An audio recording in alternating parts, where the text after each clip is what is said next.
Good morning. मैं Pushpa Meena, government college Bandikui, assistant professor sociology. आज हम बीए पार्ट सेकेंड ईयर में सामाजिक सर्वेक्षण के अर्थ एवं उसकी परिभाषाओं को समझेंगे। जैसे कि पिछले वीडियो में हमने चर्चा की थी कि शाब्दिक रूप में सामाजिक सर्वेक्षण का अर्थ क्या होता है एवं उसकी परिभाषाओं को लेकर विभिन्न समाजशास्त्रियों में किस तरह से मतभेद है। उसी चर्चा को हम आगे बढ़ाते हैं कि सामाजिक सर्वेक्षण में जब परिभाषाओं की बात की जाती है तो उसको दो भागों में बांटा गया है।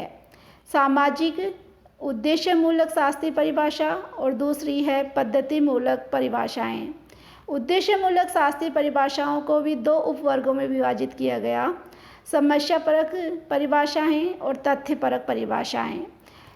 यानी सबसे पहले हम चर्चा कर रहे हैं कि उद्देश्य मूलक शास्त्रीय परिभाषाओं में सामाजिक समाज में समाजशास्त्रियों ने किस तरह से समझाया है। क्योंकि सामाजिक सर्वेक्षण का उद्देश्य ही ज्ञान प्राप्ति के लिए होता है, किंतु समाजशास्त्रियों का मानना है कि हम किसी समुदाय की विशेषताओं, रीति रिवाजों, कार्यकलापों, रहन सहन आदि का तो जानकारी प्राप्त करते ही हैं, इसके साथ ही हम समाज में व्याप्त विभिन्न समस्याओं को जानकर उनके समाधान को लेकर व सामाजिक कल्याण संबंधी योजनाओं को निर्माण के लिए भी सामाजिक सर्वेक्षण को एक साधन के रूप में अपनाते हैं। इसी को लेकर उन्होंने समस्यापरक परिभाषाएं और तथ्यपरक परिभाषाएं दी। समस्यापरक परिभाषाओं का उद्देश्य, चूँकि 18वीं शताब्दी में यूरोपीय समाज एक परिवर्तन के दौर से गुजर रहा था। उस समय यूरोपीय समाज औद्योगिक क्रांति को झेल रहा था, वैज्ञानिक क्रांति का सामना किया और इनके परिणाम स्वरूप समाज में आमूलचूल परिवर्तन आया। समाज विभिन्न वर्गों के रूप में अस्तित्व में आए, मध्यम वर्ग का उदय हुआ एवं मजदूर वर्ग जैसी दशाएं हमारे सामने आई। मजदूर वर्ग औद्योगिक क्रांति की देन थी, जिसमें मजदूरों की दशाओं को लेकर विभिन्न प्रकार की योजनाएं बनाई गई थी, क्योंकि उस समय मजदूर वर्ग अनेक समस्याओं का सामना कर रहा था। स्वास्थ्य संबंधी समस्याएं उनके सामने आ रही थी, आय संबंधी समस्याएं सामने आ रही थी, बेरोजगारी जैसी समस्याएं उनके सामने थी, भिक्षावृत्ति, वेश्यावृत्ति जैसी समस्याएं भी उस समय बहुत बड़े स्तर पर बढ़ गई थी। इसी को लेकर समाजशास्त्रियों ने उनके सुधार के लिए नई नई योजनाएं बनाने के लिए एक नीति निर्धारक के रूप में काम किया और इसी को आधार मानकर समस्या मूलक परिभाषाएं दी, जिनको सामाजिक सर्वेक्षण के लिए महत्वपूर्ण माना। यानी इन परिभाषाओं में समस्याओं के निदान, समाधान तथा नीति निर्धारण की चीज़ों को प्रधानता दी गई।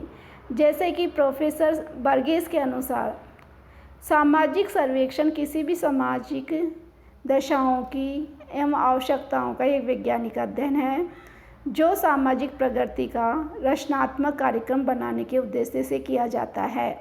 यानी जब हम समाज की दशाओं व आवश्यकताओं को वैज्ञानिक तरह से व्यवस्थित तरीके से अध्ययन करते हैं और उनके लिए यानी उनकी प्रगति के लिए जो रचनात्मक कार्यक्रम बनाए जाते हैं, वो सामाजिक सर्वेक्षण के द्वारा पूर्ण होते हैं।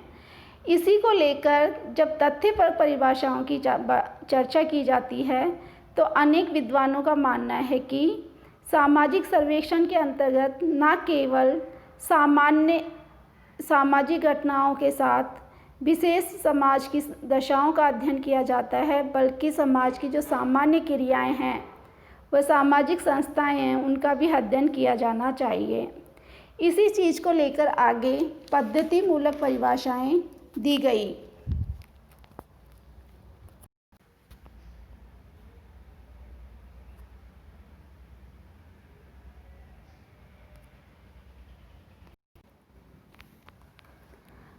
अब पद्धति मूलक परिभाषा को समझते हैं। पद्धति मूलक परिभाषा को लेकर समाजशास्त्रियों ने सामाजिक सर्वेक्षण को एक वैज्ञानिक अध्ययन के रूप में प्रस्तुत किया। इसी कारण मोजर व कार्ल्टन ने अपनी पुस्तक सर्वे मेथड्स इन सोशल इन्वेस्टिगेशन में वेल्स के विचारों को नकारा है। वेल्स ने अपनी तथ्यपरक परिभाषाओं के अंतर्गत इस बात को प्रस्तुत किया कि सामाजिक सर्वेक्षण को किसी विशिष्ट उद्देश्य में रहने वाले व्यक्तियों के समूह की सामाजिक संस्थाओं एवं क्रियाओं के अध्ययन के रूप में किया जाना चाहिए, किंतु मोजर व कार्ल्टन इस चीज़ को नकारते हैं। उनका मानना है कि वेल्स की परिभाषा केवल सरल व पुरातन समाज के लिए लागू की जा सकती है, क्योंकि वर्तमान आधुनिक समाज बहुत जटिल है एवं परिवर्तनशील है, इसलिए उस समाज के अध्ययन के लिए ये परिभाषा सही प्रतीत नहीं होती और इसीलिए उन्होंने पद्धतिमूलक परिभाषा को प्रस्तुत किया। क्योंकि आधुनिक समाज में हर चीज़ को वैज्ञानिक तरीके से देखा जाता है, इसलिए सामाजिक सर्वेक्षण को भी वैज्ञानिक रूप में प्रस्तुत किया। इसी चीज़ को समझाते हुए F.L. विल्टन के अनुसार समाज विज्ञान की आधुनिक शब्दावली के अनुसार सर्वेक्षण एक ऐसा संगठित प्रयास है जिसके द्वारा किसी सामाजिक संस्था, समूह अथवा क्षेत्र को वर्तमान दिशा का विश्लेषण, विवेचन एवं प्रकाशन के लिए किया जाता है। यानी सामाजिक सर्वेक्षण सामाजिक सर्वे के अंतर्गत एक ऐसा संगठित प्रयास है जिसके द्वारा हम किसी भी संस्था, समूह या उस क्षेत्र में रहने वाली जनसंख्या का पूर्ण रूप से विश्लेषण करें, विवेचन करें और यानी उन तथ्यों को संकलित करके प्रकाशित करें। इसी चीज़ को H.S. मोर्स भी परिभाषित करते हैं। उनके अनुसार सामाजिक सर्वेक्षण किसी सामाजिक दशा, समस्या अथवा जनसंख्या के किसी निश्चित उद्देश्य एवं वैज्ञानिक एवं व्यवस्थित अध्ययन को प्रस्तुत करता है। यानी जो भी हम अध्ययन कर रहे हैं, जिनके द्वारा तथ्यों का संकलन कर रहे हैं, उसको ही उन्होंने सामाजिक सर्वे की संज्ञा दी है। उपयुक्त सभी परिभाषाओं के आधार पर हम कह सकते हैं कि सामाजिक सर्वेक्षण की प्रकृति वैज्ञानिक होती है। यानी सामाजिक सर्वेक्षण सामाजिक शोध की एक वैज्ञानिक विधि है जिसके द्वारा एक निश्चित भौगोलिक क्षेत्र में रहने वाले लोगों के संबंध में सामाजिक तथ्यों को संकलित किया जाता है।